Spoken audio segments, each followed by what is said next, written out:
എല്ലാവർക്കും നമ്മുടെ പുതിയ വീഡിയോയിലേക്ക് സ്വാഗതം. നമ്മളിൻ്റെ വീഡിയോ പബ്ലിക് സർവീസ് കമ്മീഷനുമായിട്ട് ബന്ധപ്പെട്ട് വന്നിട്ടുള്ള ഏറ്റവും ലേറ്റസ്റ്റ് ആയിട്ടൊരു അറിയിപ്പാണ്. വീഡിയോ കിടക്കുന്നതിന് മുന്നേ നമ്മളെ ചാനൽ കാണുന്നവർ ചാനൽ സബ്സ്ക്രൈബ് ചെയ്തേക്കുക. അതുപോലെ തന്നെ ഈ വീഡിയോ ഇഷ്ടപ്പെട്ടിട്ടുണ്ടെങ്കിൽ വീഡിയോ ഒന്ന് ലൈക്ക് ചെയ്യുക, വീഡിയോ മാക്സിമം ഷെയറും കൂടെ ചെയ്തേക്കുക.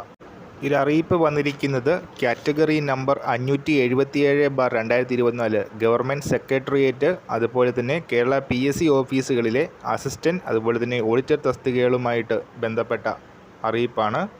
മേൽപ്പറഞ്ഞ തസ്തികകളെ OMR എക്സാം സെപ്റ്റംബർ 27 നടത്താൻ നിശ്ചയിച്ചിരുന്നത്. ഈ ഒരു എക്സാമിൻ്റെ തൃശ്ശൂർ ജില്ലയിലെ 1145 നമ്പർ പരീക്ഷാ കേന്ദ്രത്തിൽ മാറ്റം വരുത്തിയിട്ടുണ്ട്. Government model higher secondary school girls Thrissur palace റോഡിലുള്ള ഈ ഒരു സ്കൂളിലെ എക്സാംസ് പുതിയ കേന്ദ്രത്തിലേക്ക് മാറ്റിയിട്ടുണ്ട്. സേക്രഡ് ഹാർട്ട്സ് CGHS തൃശ്ശൂരാണ് പുതിയ കേന്ദ്രം. ഹോൾ ടിക്കറ്റ് നമ്പർ വരുന്നത് 2031-636 മുതൽ 2031-855 വരെയുള്ള ഹോൾ ടിക്കറ്റ് നമ്പേഴ്സിനാണ് ഈ ഒരു മാറ്റം വരുന്നത്. ഈ എക്സാം എഴുതുന്നവർ ഈ കാര്യങ്ങൾ ശ്രദ്ധിച്ചേക്കുക. ഈ കാര്യം നമ്മൾ ഇന്നത്തെ വീഡിയോ പുതിയ വീഡിയോയുമായിട്ട് ഉടൻ തന്നെ കാണാം.